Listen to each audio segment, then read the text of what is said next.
Whatever you believe actually happened in Paris, one thing is very clear. The powers that be are going to try to use this event to expand wars, intensify domestic surveillance, and legislate away more of our rights. This is not speculation. They've already started in France, in the UK, at the EU level, in the US, and they are going to attempt to push this on a global scale, all nicely coordinated to ride the wave of outrage that followed the attacks. If you want a glimpse at just how far they want to take this, look at France. In France, they are already dealing out serious prison sentences to anyone caught saying anything that could be interpreted as supporting terrorism. Does questioning the official story count as supporting terrorism? Where do you draw the line? Who decides? On parle beaucoup depuis quelques jours, Nathalie, d'unité nationale, mais attention, toute la France n'était pas dans la rue hier. Ah non, Élise, faut pas faire preuve d'angélisme. C'est justement ceux qui ne sont pas Charlie qu'il faut repérer. Ceux qui, dans certains établissements scolaires, ont refusé la minute de silence, ceux qui balancent sur les réseaux sociaux et ceux qui ne voient pas en quoi ce combat est leur. Eh bien, ce sont eux que nous devons repérer, traiter, intégrer ou réintégrer dans la communauté nationale. Et là, l'école et les politiques ont une lourde responsabilité. Oh, so you don't actually have to even support terrorism. Just disagreeing is enough. Come on, humanity. Do you really want to learn this lesson the hard way? Again? They are playing you people. Problem, reaction, solution. It's the oldest trick in the book. With so much riding on this story, obviously there are those who have a vested interest in preventing evidence that contradicts the official narrative from reaching the public. On January 10th, we uploaded a video entitled Charlie Hebdo Shootings Censored Video.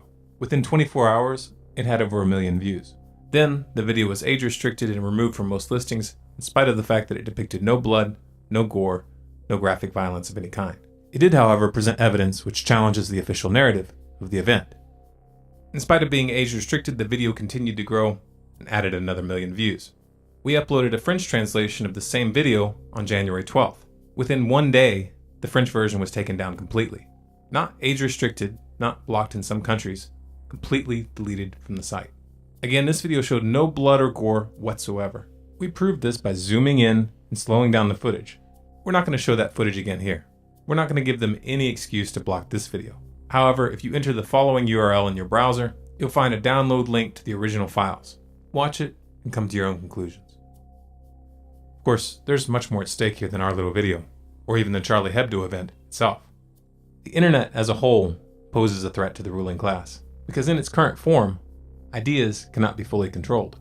The internet in its current form makes it very hard for them to hide their corruption, their wars of aggression, and their covert operations, and that makes it hard to govern. They intend to change that, for your security, of course.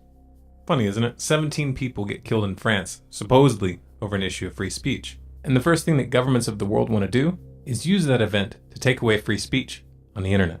It's also funny that these same governments expressed no outrage whatsoever as the United States military killed hundreds of thousands of civilians in Iraq, Afghanistan, Pakistan, Yemen, and elsewhere.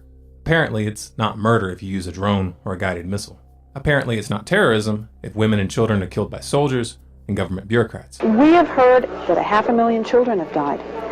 I mean, that's more children than died in Hiroshima. And you know, is the price worth it? I think this is a very hard choice, but we think the price is worth it. Now, it's only murder when politicians and the corporate media tell you it's murder. And if they get their way, they'll be able to take down any website, video, or social media account that dares to contradict them. There's one question on many of your minds right now. What can we do? How can we fight back? Well, first of all, stop waiting for instructions. Do what you can. Use the talents you have. Get creative. If each and every one of you just did what you could without worrying about whether or not you would succeed, that would be enough. Remember, these politicians don't have any real power. They just have your obedience.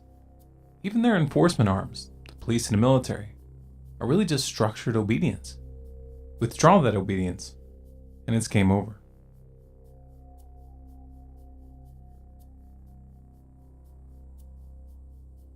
If this message resonates with you, spread it.